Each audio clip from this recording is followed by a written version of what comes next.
Welcome back. We are here, Top 1%er Podcast. We have an awesome guest today. This is Mr. Josh Black.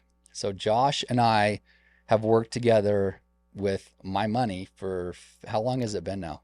15 I don't years? even Six? know, 2007, 2006. Yeah. So, So it's so been, longer than a lot of people, yeah, these 16, young bucks 17 that might years, be something like that. listening are Yeah, alive, long right? time. Yeah. So a long time. And over the past probably 5 years, one of the biggest things I get is, what do you do with your money? How have you been able to be financially literate and responsible? And what I always turn to is Josh. I'm always asking Josh Yeah. questions. I'm always saying, hey, I got this question. And the reality is my financial literacy comes from Josh. And so, Well, so no, uh, you're too nice. it's Yeah, that's, I am yeah, so excited and happy to have you here, and time is so valuable. So yeah. thank you very much for taking this time and being with us. But I think we're going to be able to provide a lot of value to Hmm. people who just either don't know where to start with this, with investing your money or being smart with your money, don't know the right questions to ask in order to get Yeah. someone to help them, or just afraid because there's the lack of trust out there. There's so much information you can get from social media, Hmm. even books. We were just talking about a book Yeah. where some of the information was good, some of it was more kind of pushing their product in a Hmm. very roundabout way Yeah. that I might have not Felt even been like able an to agenda, notice. right? To Yeah. me, and you may not have known. But anyways, Josh, thank you so much for coming and being here and Happy to be here. spending time with us. The education to getting out to people is really important for you. Hmm. We've had many times on my kitchen table where it's like, dude, I wish there was a way for us to just get simple information out to people. Yeah. And I feel like we can start that here.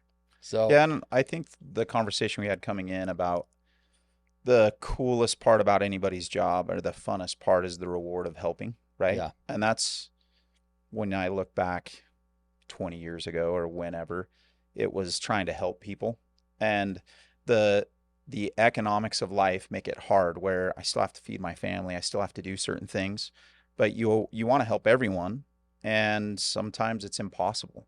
It's like I still have to make money. How do I help? How do I provide a service? And the value comes from helping. It just, that's the satisfaction. That's where you're rewarded.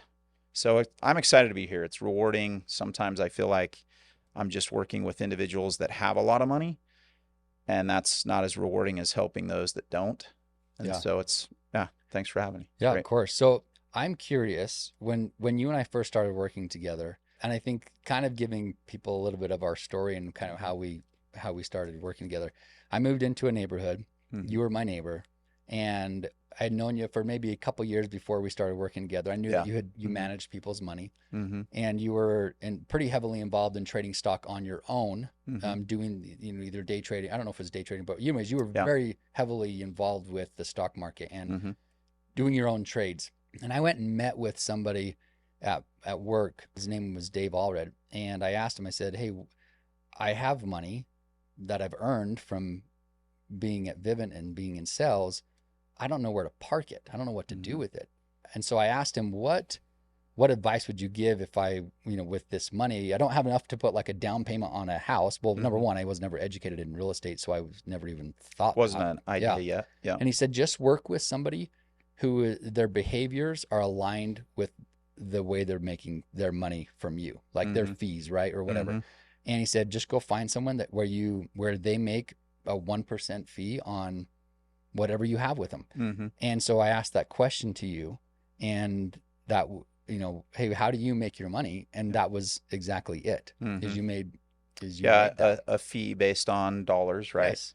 Yep. So Hmm. we sat down, and I was really excited to tell you that, yeah, because you were Yeah. saying, yeah, do you have any money anywhere else where we can kind of pull over and Hmm. make everything work? And I was like, I was really excited to tell you, yeah, I put money away. I put like $2,000 away, Yeah. and a Hmm. few years ago, Big I money. was like, this has got to be building up to something, Right. right? And what happened when we went and looked at that account? It hadn't done anything, right? I remember, hadn't you put it in some insurance product? What were you Yeah, in? it was a New York Life New insurance York Life product, product. and That's right. in fact, I had lost most of it. That's right. It was only worth like $600. That's right. I put 2,000 Yep. in, like Yeah. 2.5 years or 4 years prior. Yep. I think it was only And it 6 was and I not was doing like, great. wait, Yeah. what? Yeah. What's going on? What's your cash value? Yeah. And Why? I Hmm. was just, my Yeah. literacy on finance was just none, Yeah. right? And I wasn't making like gobs of money. I had a Hmm. good amount of money. Hmm. I knew how to save, but why did you want to work with somebody like myself who didn't have a lot of money to be putting in? Maybe it was only a few $100 a Hmm. month. I remember what you said, but I don't know if you do, but I'm curious if you remember what you told me. If I remember it correctly, one of the things that I saw, well, there was a couple of things that were really big. One of the things was you were motivated. You were getting after it, I guess is the right way to put it. Yeah. You were doing things to try and build wealth. It was focus. You had a good sense of what you wanted to be, where you were going. And as an advisor, I could see a lot of future in that. Like, Braun's going to build wealth. Like, this is something he's trying to do, is something you're focused on. So I could see an opportunity, and I want to align with people that are going to be doing this long term. It doesn't need to be one sell, then I go sell someone else. What I like about my job is building a group of people that I enjoy working with and not having to find, oh, I'll sell you one product and then go sell the next guy a product. So that was a big thing to me, is I could see a lot of potential. The other thing that was very evident was the want to save. So you had motivation and the want to save. I don't want to be struggling all the time, living paycheck to paycheck. How do I get out of that mode and into a savings mode? And I think you had some really good mentors and people that you looked up to, that you asked those questions. How do I get to be this person? How do I grow into this? Mm-hmm. And so when I see someone that is willing to save, it makes my job a lot easier. And let me give you an example. So I worked with a law firm about 15 years ago, probably the same time. Okay. And the expectation for me with this attorney was, I don't know how to save money. I just spend money. So you need to make me wealthy. And it never worked. I'd go talk to them, and they always spent more than they made. And they made a unbelievable income. Probably one of the highest earners to that point that I'd met with. They're making high 6 to 7 figure income and could not save a dime. Wow. And I spent 6 months going in thinking this is going to be a great client. And ultimately, 3 to 4 car payments, they're buying all of these things that just ate up all their wealth. And it's sorry, you just don't have the characteristics of being a good client. It just didn't fit what I was trying to do. And you were the opposite. And that doesn't mean you can't enjoy life. We talked about that, Yeah. right? You can enjoy life, but you also have to have some motivation and something that says, I want to be this. I want to be in this type of person. Yeah. I could see that. Did I say something different? Nope, that's it. It was that you had a habit of saving your money, Mm-hmm. and that habit. And then you said, I might not make a lot of money on you right now. Yep. He said, but that's okay, because I'm gonna make a lot of money later. Yeah. Right. 1% on $200 a month is not a lot. Not a lot. Yeah. Not a ton. Mm-hmm. But it's been 18 years or so, Mm-hmm. and it's been so great. Mm-hmm. It really has. Not even just, the returns and Mm-hmm. how you've managed the money, but it's been great educating myself through you, and it's been fun. You probably don't remember the mistakes as much as I do, but it's been really good. I think the best part's been you've grown into what you wanted, right? We had goals, tons of different goals back then. And it was all really small, that's what I loved right? about you. Like, I loved Mhm. that you came in and the first thing you did was, what do you want to achieve? Mhm. Where do you want to go? How do you, Yeah. and then it's like, okay, let's make a roadmap on how to get there. It wasn't, Mhm. I have a plan for you, regardless of what you want. Yeah. It's, what do you want? And we will make everything work around that. Yeah. And that was the best part, right? We started with ideas, and you didn't even know all of them. No. It was, well, we want to own a cabin at some point, or, we had these basic ideas, but over 20 years to see it grow and all those ideas start to work. It's like, hey, we want to do this, and now we can. And it's been a lot of fun. I remember the mistakes and one of the things that any advisor is going to do is we're not perfect, right? Yeah. I'm not going to hit a home run on every investment. We're not going to do everything perfectly, but it's that time, that 18 years allows us to do a lot of things and grow and outlast some mistakes and do some different things, which is good. It's been incredible to watch. So I've read books, and like the biggest thing that anyone has, the biggest advantage that anyone's going to have, from what I understand, is time, right? Yeah, You absolutely. start saving and doing things when you're even if you don't know what to do, just put the money in a place where you're going to make more than a bank account. Yep. Right. Yeah. Just get started. Just get started. That's the hardest part. It really is. I can't tell you how many people I have sent your way that you have never heard from. Yeah. Oh, I'm sure there's a lot. And I get that every day. Yeah. Right. Accountants tell me that. People tell me all the time, I gave out your name, and they don't call. Yeah. Which is okay. Hopefully they found something similar or better. They didn't. Right. They didn't. I guarantee. I Usually bet most they of the people they don't, because they just aren't willing to actually save the money and it go takes down a the commitment, road. right? Yeah, it does. It takes a commitment. Yeah. So I dropped the 8 ball on this because we had this plan for like a month, and I wanted to have some good questions that are basic questions where I wanted to have questions that other people wanted to hear from a financial advisor, because not all financial advisors are created equal. No. And a lot of the questions I get is, how do you find someone like Josh? How do you find someone like that can give me that? And so I put on Instagram last night, it was like 2 a.m. I didn't think I'd get a lot questions. Of course you were awake at 2 a.m. Yeah, well, I was driving home from California. Yeah, I had to get home for this, right? I hear you. Thankfully, we got a lot of questions come in. So I want to tackle some of those. But let's tackle the very first one that I know a lot of people are asking is how do you know you're working with the right person? Well, there's only one me, so it's tough. No, very true. Right. No, the reality of it is every advisor I've ever met, and I've worked with a lot and met a lot. I know a lot. I know some really good ones. I know some not so good ones.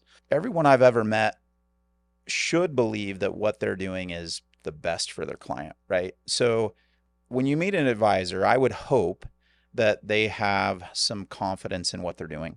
A lot of times you'll meet someone that's young and maybe they don't have the confidence and they're just trying to learn, and that's okay. I don't know that I was there once, right? Yeah. And I was trying to learn, but you want someone that has some confidence that I'm doing what I believe is best. We call that a fiduciary responsibility. Is I'm not doing this because I'm going to make the most money. I'm doing it because I think this is the best for you. So that's the first thing we talk about. And you're going to hear that word in the industry a ton. Sometimes I don't think people even know what that means when they throw out fiduciary responsibility. It's become a hot button over the last 5 years. It should have been, I don't know how it wasn't a hot button 20, 30, 40 years ago. Yeah. The idea that someone isn't doing what's in your best interest is a little bit weird that we have to define that for a financial advisor. But when you meet with someone and you talk to somebody, you should get the feeling that they're trying to do what they believe is best for you, not best for them. So that's kind of the first thing that we talk about is a fiduciary responsibility. And that's kind of the textbook answer. Beyond that, if you get behind the textbook answer, the biggest success that I see between an advisor and a client is trust in each other, right? That you feel like I know what I'm doing and I'm doing it in your best interest, and that we align in the way we think. So when I've lost clients and I've fired clients, and when clients have left or when I've told clients they need to find someone else, it's because we do not see eye to eye. They want something that I don't necessarily provide, or we just don't mesh well. There's that kind of the way you talk to someone, the way that your personalities mesh. We don't mesh with everyone. Yeah. And I don't mesh with everyone. And, I think to one specific client that I had to go to and say, listen, you've got to take your accounts and go somewhere else. I cannot work with you. They never took what I said as good advice, they were always going to others and kind of arguing with me. Mm-hmm. And I love it when you bring me an idea because you get a ton, right? Yeah. This advisor told me this, or this individual I worked with asked me this question. Is this a better investment?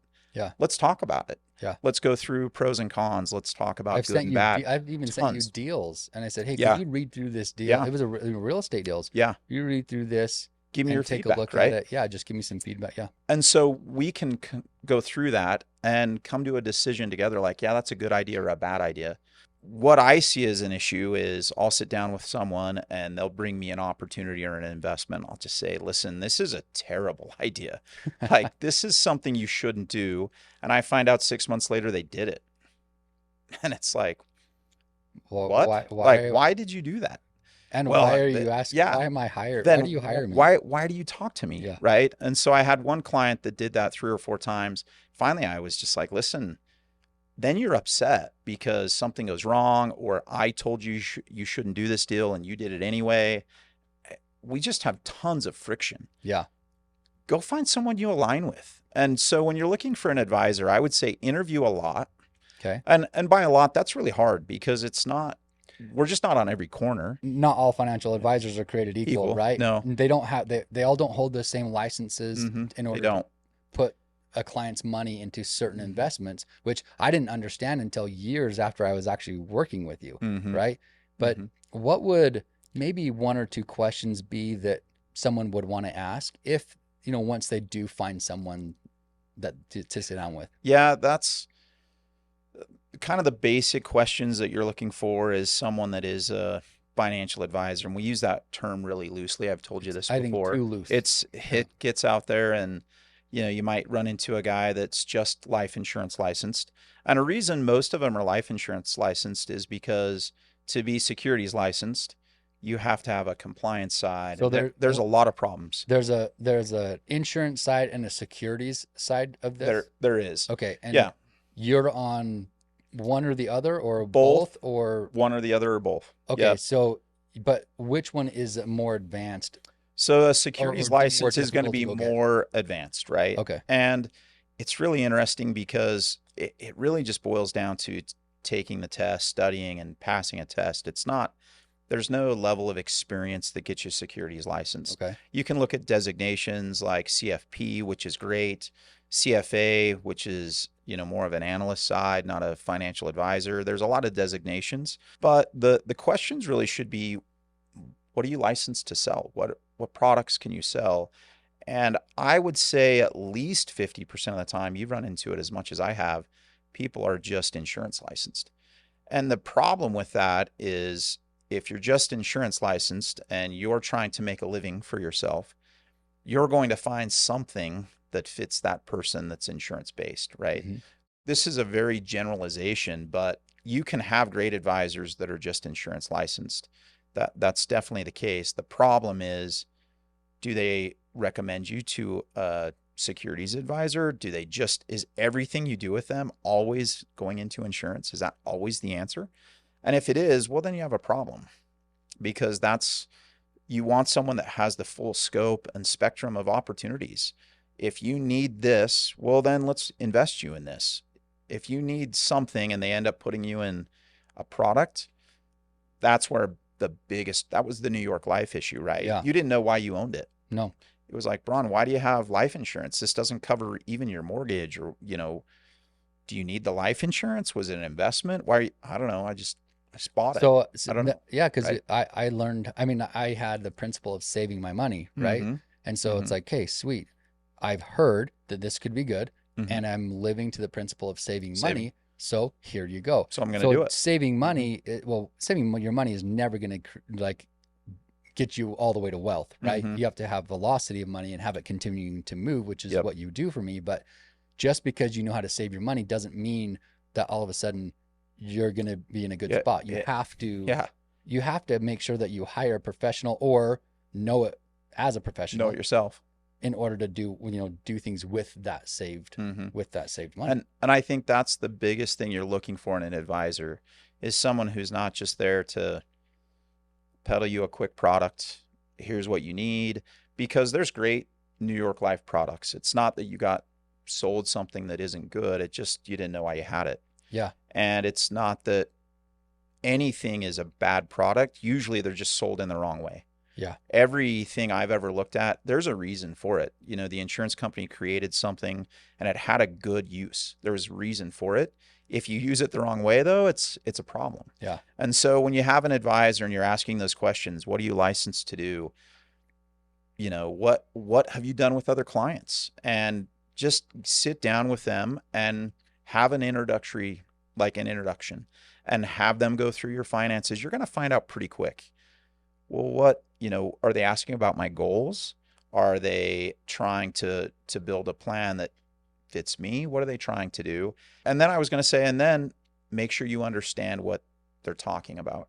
One of the other issues we run into in the financial world is we can use a lot of verbiage and a lot of things to confuse you. Mm-hmm. And sometimes it comes off as arrogant. It comes off as kind of talking down to individuals because you don't know what I know. I've got these great financial terms and I can use this and almost intimidate you into, well, you don't understand it, so just buy it and take my word for it. It's a good thing. That's not what you want. You want someone that's talking to you and explaining why we're doing this, why it's a good fit, and never afraid to ask them a question. The other thing that I think we found is ask me how I make money. Yeah, that's what I was going to say is how do you make your money? That was one of the first things I asked you, right? Yes. How do you, if I give you money, how are you making money on that? Because I'm not doing a charity, right? This is my business. I'm making money. Yeah. And one of the coolest things that we figured out how to do in the financial world is charge fees and not tell you. Yeah. We're really good at finding ways to charge you and not tell you. Yeah. And so if you get someone that, a bad example is someone that sells you a life insurance product and tells you there's no fees on this product. No fees. You put in $100,000 and you're going to get 4% interest, 5% interest. There's no fees. It's like, well, I've been to New York. I know what the life insurance, you know what New York Life's building looks like? How do they charge no fees? Yeah. That's amazing. Like they make no money on me. How are they making money? And if you can't get a straight answer on how someone's making money, well, you should be done right there. Yeah. The trust is, that should be done. Yeah. Because we're making money. We've got a process to make money, how I get paid. Is it embarrassing sometimes to tell someone how much I'm getting paid? It is. Yeah. If we talked about annuities, we talked about life insurance, and it's like, wow, did you realize I got a 10% commission to sell you that? You put $250,000 in, I got $25,000 the day your money hit the bank. Yeah. And they're like, what? You talked to me for 20 minutes. You made $25,000? Yeah, it's that type of thing that keeps people from disclosing fees. Mm. And so those are the questions you've got to ask an advisor. You've got to be able to say, what are you charging? How are you making money? And whenever we talk product, I try and tell you, Braun, be aware I'm making this money. Yeah. If we do this, my commission's going to be in this range. And when I meet with individuals, I manage 401ks, right, as well. I've got companies I do 401ks for. One of the most interesting things is I sit down with these people, and last week I had a room of 10 individuals. Yeah. And I was like, hey, don't be afraid to call. I always get this, sorry to bother you.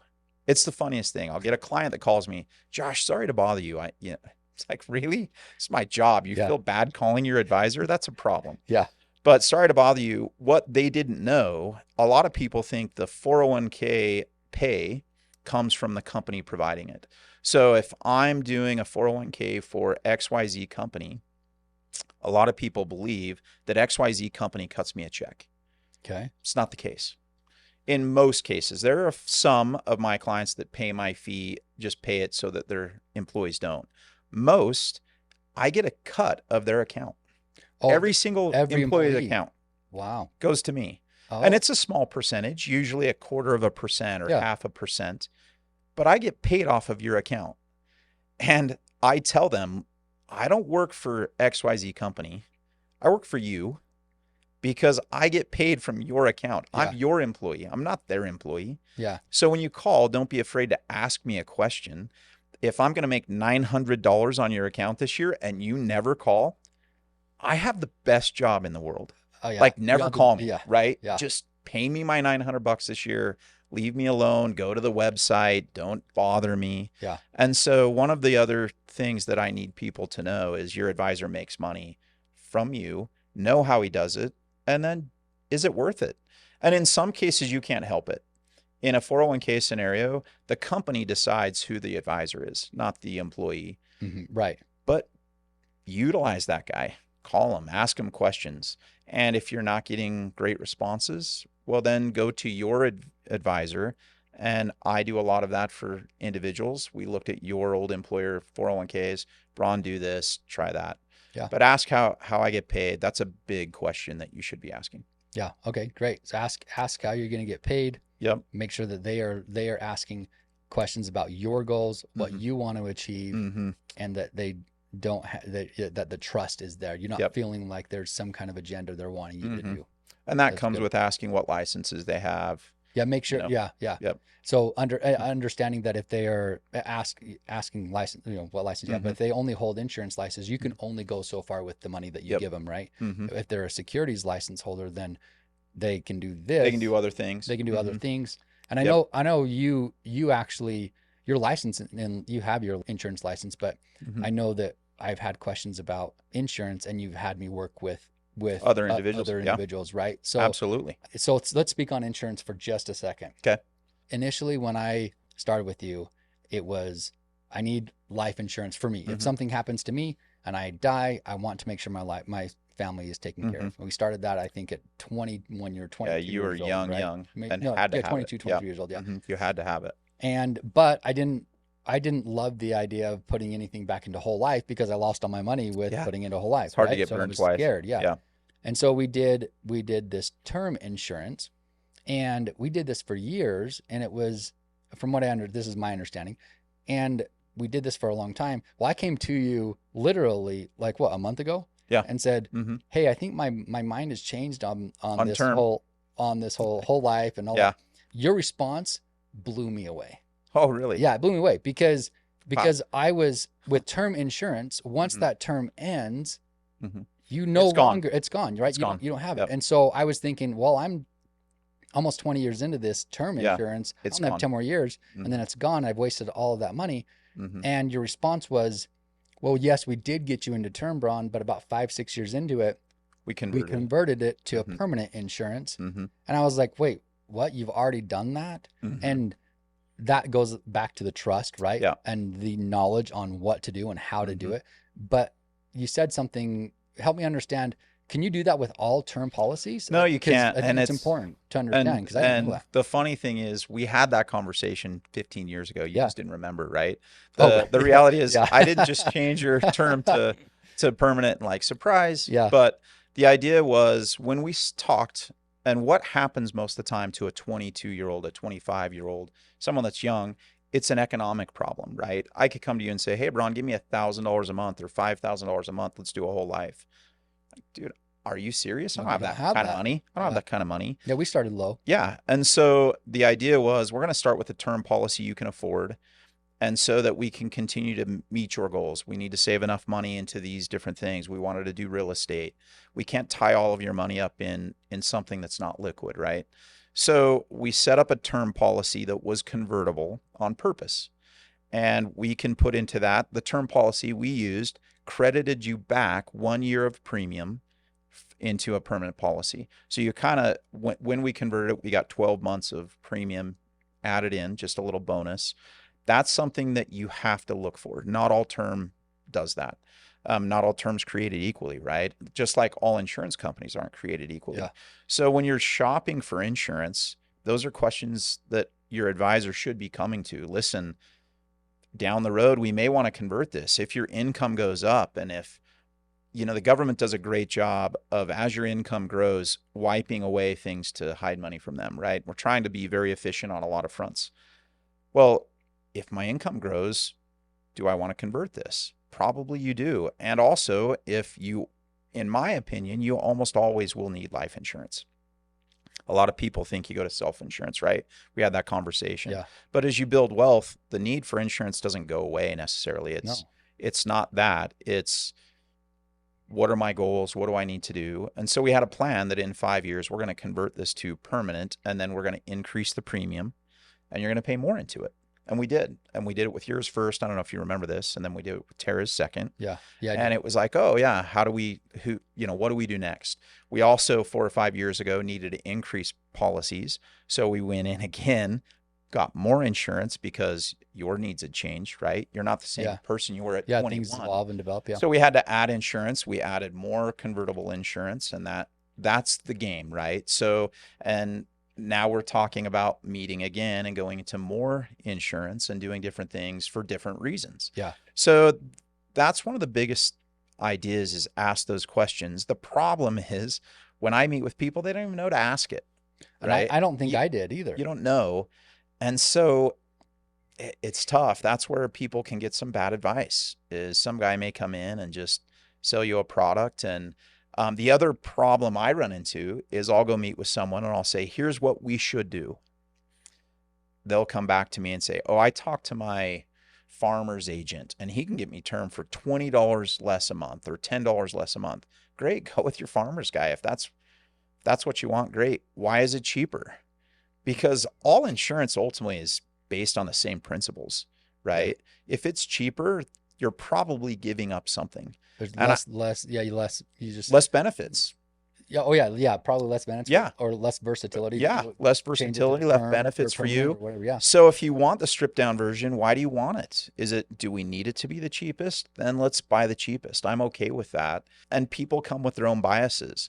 Someone I meet with may say, my dad got ripped off by a whole life guy. I'm never putting money in whole life. Okay, well then let's talk about that. Let's try and overcome those issues. If we can't, okay, let's go down a different road. Yeah. One of the things that we've talked about is there's more than one way to skin a cat. Yeah. You're going to meet with 10 advisors and you're going to get 10 opinions, right? Yeah. You can meet with 10 guys, read 10 books, which we've talked about, and get a different opinion from all 10. And they're not all wrong. And in fact, they're not all right.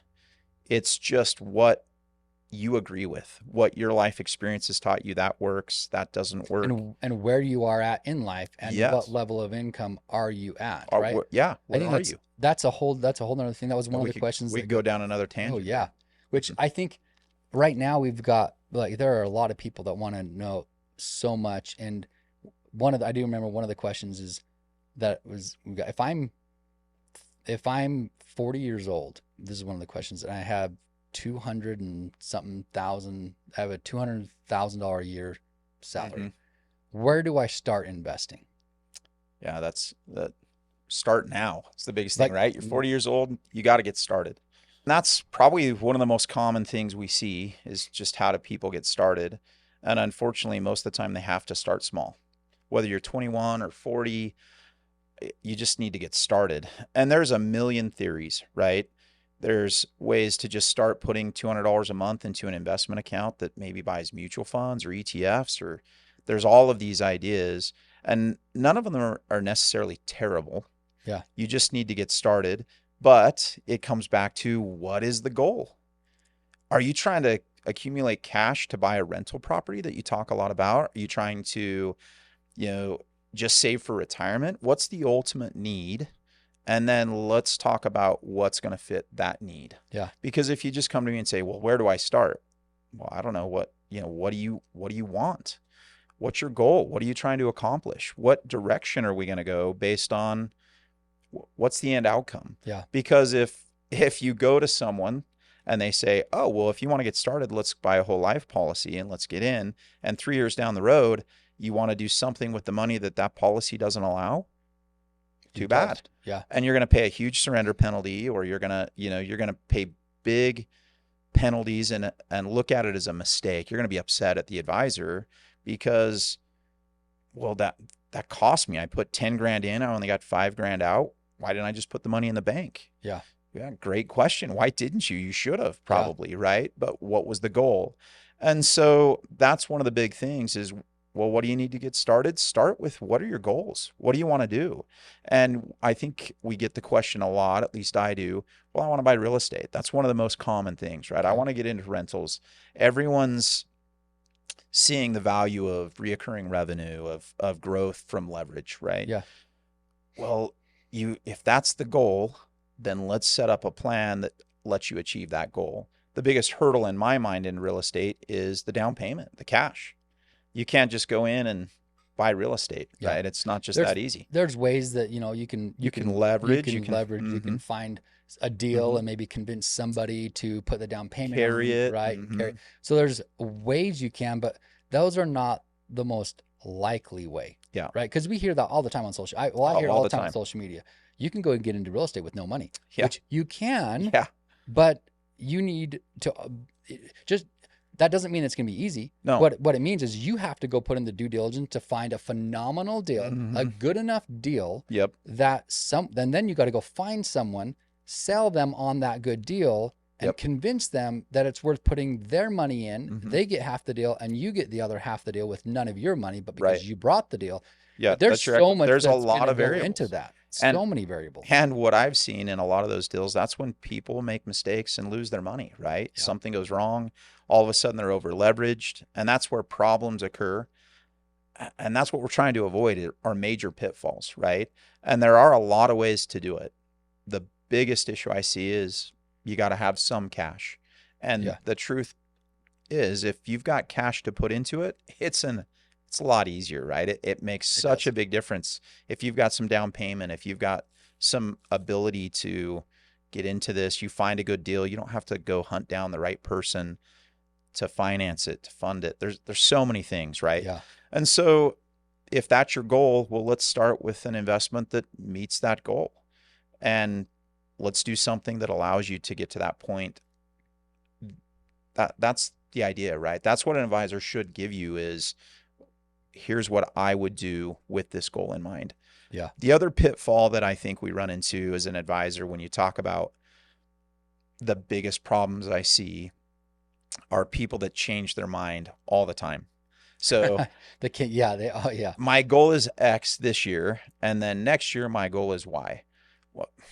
Well, I didn't make that mistake. You gave me a goal, I gave you an answer or a solution, and now you changed the goal. Well, then that's a problem, right? And the key to success is sticking with a goal over a long period of time, whether it's accumulating rental properties, whether it's even investing in a stock. I have a stock right now that I'm telling people, listen, it's probably not going to pay off for 2 to 3 years. Don't look at what it does in the short term. I'm not looking for it to go up tomorrow. In fact, I want it to go down tomorrow because I want to buy more shares cheaper. Yeah. And it's a 3-year hold. Well, in 6 months, if you're mad that it's down 10%, well, I told you that was the issue. If you're upset, we should have never been in that investment to begin with. Yeah. And so you've got to have a good goal in mind. You've got to stick to the plan. Those are the things as a 40-year-old coming into the game. Know what your goal is and stick with it. You've got to be consistent. Yeah. If they're making 200 grand, 220,000 or whatever it was, and they're 40, they can catch up. Oh yeah. If you're making 50,000 at 40, it's a lot harder to catch up. A lot harder. I remember you telling me a story of a school teacher, and you actually compared him to that. I think it was that to the attorney, to that probably. attorney. And you mentioned that this school teacher, literally because of the lifestyle he had and the amount of money he had saved, he could retire wealthy. He does really well. Wealthy. And they crack me up because their income bracket's so high. That's what we deal with, is they make so much money. Yeah. Right. And there's school teacher. He ended up being a principal at the end of his career.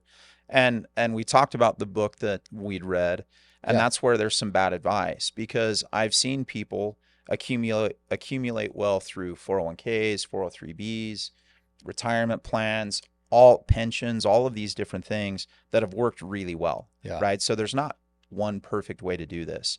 And this individual had a low income, right? Yeah. And just committed, I'm going to save, and this is what I'm going to do. The cool part was they didn't live like paupers. He just knew, I need to save 10%. His goal was 10% of his income. He did it. Everything he made over 10%, they lived on, right? They spent.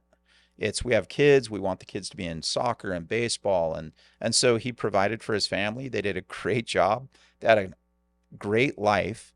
And then when they retired, and he got to retire early because of some pension and some different things, now I'm dealing with an income problem. Like, dude, how do we hide income? What do I do, right? Yeah. And then you've got an attorney that makes so much money, can't save a dime, and he'll never catch up. It's again, that's the root problem. The root problem isn't what do I do with it? It's you have bad habits. You're never going to accumulate wealth. Yeah. You have terrible habits. Yeah. And if we want to tackle the problem, it's what are your habits? Your habits are terrible. It's never going to work. Yeah. And so that's, if you're 40, even if you make 50 grand a year and you're 40, your needs are much less. You're used to living on 50 grand a year. You don't have the needs. You don't have the expectation. We can probably still make it. It's not the end of the world. I've gone through with individuals that literally come to me depressed, Braun. They don't want to talk to me. They're terrified because they think what I'm going to say is, too bad, you're never going to make it. Sorry, like, just throw in the towel. There's no reason to save. You're never going to make it. And it's fun to give them good news. Like, no, you've been living on this income. It doesn't take a lot to replace that income. That's what we're trying to do. We're trying to replace it. And let's look at ways we can, and let's create good habits and replace it. And that's when it's cool. Yeah. Is somebody's really depressed, really upset. A client referred me to their parents, and they didn't even want to meet with me. They were upset. And I was like, no, there's light at the end of the tunnel here. You're going to be okay. Yeah. We put a plan together, and it changed their thinking, and it worked. So that's awesome. Yeah. Okay. I want to go into a couple of these questions we got. Okay. Fire away. What's the best way to set your kids up for financial success? So I think, one of the biggest things that you can do is talk to your kids, right? And you've probably run into this in every aspect of life.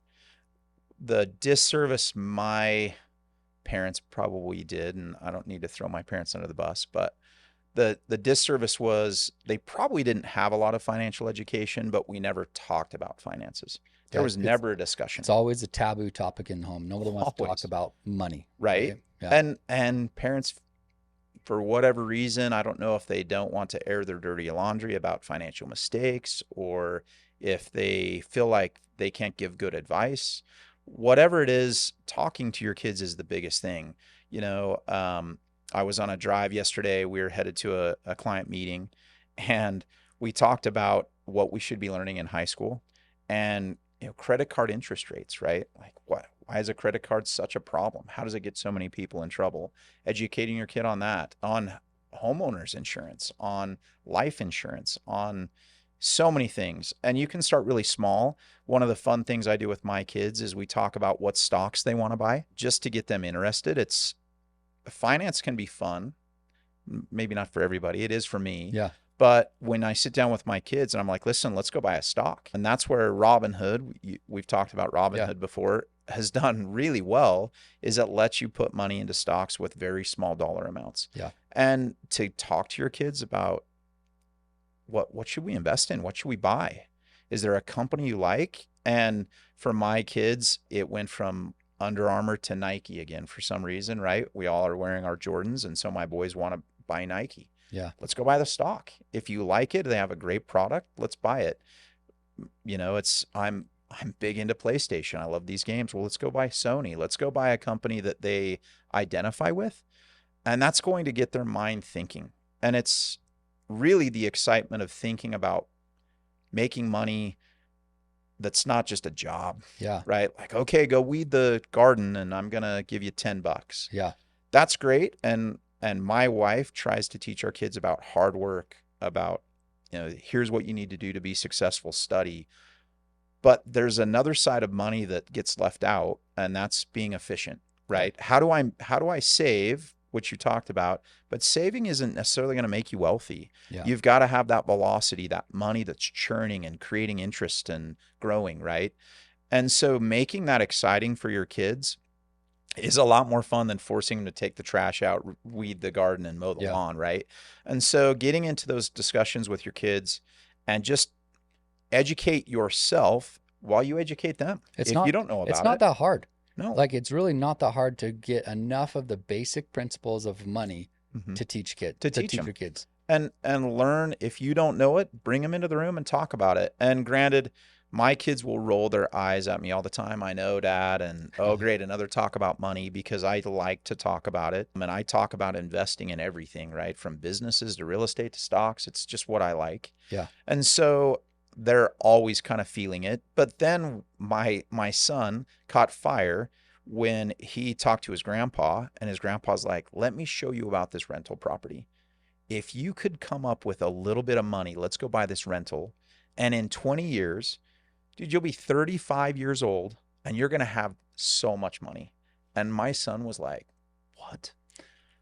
What? Things started churning. Like, his mind was spinning. Yeah. And all of a sudden, yeah, I'm going to go work with grandpa because I've got to save up enough money to buy this rental Yeah. property. Now, my son's really lucky to have a grandpa that is big into that. Like, Yeah. he wants my kids to be successful. And so the next side of that question, right, the flip side, and the reason I go down that road is we started a trust account for our kids, Mhm. right? And a trust account is just a vehicle that you can use to be tax efficient and save for your kids. And sometimes it comes with a negative connotation of a trust fund baby or something. But we started a trust account, and the reason I did it over like a college savings account, you hear about 529 plans all the time. 529 plans are good if they're going to be used for education. But I see a lot of my clients' kids not going to college. Yeah. And for whatever reason, they're going to go a different direction. And now the 529 plan isn't that efficient. And so a trust account is more efficient. So we started that trust account when my kids were young. And my parents and my wife's parents were like, well, rather than give a birthday present, what if we put $25 on their birthday or $50 on their birthday into their account? Great. Like, how cool is that? And then I can go to my kids and say, what stock do you want to buy? You have $150. Rather than buying a cool toy, what do we want to buy? And so that account allowed us to start to invest. And that account can be used for their benefit. Yeah. You want to buy them a car? You want to pay for college? You want a down payment on a house? What do you want to do? Yeah. Great. Let's use that money for their benefit, but it can be used for more than just education. Yeah. And that's the pigeonhole, right? Where people start saving for their kids, and I want to get my kids into this and start their financial world. A 529 plan is pretty restricted in what it can be used for, what it can be invested in. And so that's where they can be great. But they can also have their pitfalls. The ones that we have for our kids, those are is that what you're referring It is. to? Yep. Oh, okay. Same thing for your kids. Yeah. Yep. Yeah. Okay. And then the next step is a retirement account. Oddly enough, you can start a Roth IRA for your kids if they have some earned income. All they have to have is earned income, and then they can contribute that earned income into an IRA. And at any age? And you just have to have earned income. Earned income is the earned rule. income. Huh, okay. Yep. And so it's one of those things where start a Roth IRA for your kids when they're young, and they're going to see that compounding effect. 20 years down the road, now they're interested in it and they've got an account that's growing, and you can tell them to save 10%. Great. You have a job, you're working at McDonald's, your paycheck was $650. Let's put $65 into an account. Let's just start it. Let's do it. And that's going to create so much financial literacy just because they have to know what the account is. Yeah. They want to ask about it. Yeah. Where's my money? What am I invested in? What's going on? Is it making money? Is it losing money? Should I buy crypto? Should I buy, what should I be in? Yeah. And they're going to make so many different decisions, and they're going to think differently about life based on just simple little steps. When they're young and they're playing with $50 or $100 and they lose it, to them that's a lot of money. Yeah. In the grand scheme of things, it's not. They but can it overcome teaches it. them a lesson. Yeah. And they have so much more time to recoup from some bad mistakes when they're young. Yeah. I absolutely That's love cool. that. Yeah, it's a cool way to do it. So that's education, right? We're educating. Okay, so next one. Actually, this one is good because it's right in what I've done for my career for work, right? The way I've made my income is through sales, and we'd go out and work really hard for a Mm-hmm. short period of time. Mm-hmm. We don't get all of our money in sales up front, and they do what's called this back end. Mm-hmm. And this back end, if you go work really hard in the summer, you sell really well, a portion of it's withheld, but then paid a little bit later. And so what's happening is we're just coming off of the summer where Summer a sales lot of cycle. these young Mm-hmm. kids have had this opportunity to go work, grind, and do really well. And now they're going to get this 10,000, 15,000, 50,000, 100,000 Right. check all at one time. What would What your advice be? What do you Go buy something awesome, like, a right? Ferrari, Ferrari. Go Lamborghini, buy something Porsche? sweet. Yeah. Oh, Go okay. get something cool. Okay. No, and this is probably going to answer a lot of questions at once, right? The idea is to be efficient with your money. Okay. So an advisor is just trying to help you be efficient. What that means is to use your money in the most effective way to move you forward, right? To get you further down the road to financial success. And being efficient with your money might be pay off a high rate credit card. That might be the most important thing. Is I'm in a lot of debt and that debt is drowning me. If I can free up $1,000 a month in payment, go free up the payment, right? So there's not a perfect answer there because each individual is going to be totally different. But it's be efficient. If it's avoiding taxation is efficient, we can sit down and talk through, how do I avoid taxes? Do I put it into a self-directed account that's, tax deferred? Do I do a IRA that's tax-free, like a Roth? Do I not want an IRA because I don't want to tie it up for retirement, right? It's being efficient. And one of the things we get a lot is, okay, I've got this cash, I'm going to put it in my bank. Why? Well, it shouldn't be in the bank unless you have a reason for it to be there. Does it need to be liquid to pay your bills every month? If not, well, let's use a high yield money market. Let's use something that's earning interest. And the truth is, now is probably the best time for cash that we've seen in 20 plus years. Yeah. Interest rates are going up, and that really hurts people that are consuming. So if you're out buying a car and you're trying to finance it and you're paying 8%, it's an expensive car, Yeah. right? If you're trying to buy a home and you're financing it at 8%, that's expensive. Very. But if you have cash and they're paying you 5, 6, 7% interest, to get that 5 years ago, we had to take a ton of risk. Today, you don't. You can have cash in your bank account, move it over to a money market and make 5.25%.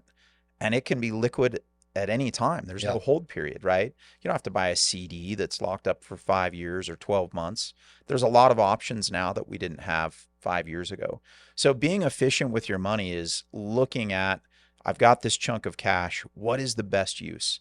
And what are my goals? We're back to that again, right? My goal is to own a rental property. If that's your goal, let's get it into an investment that's going to be totally liquid, earn you some interest along the way. And if you can buy that rental property in 6 months, it'll be available. Let's go scratch the check in 6 months.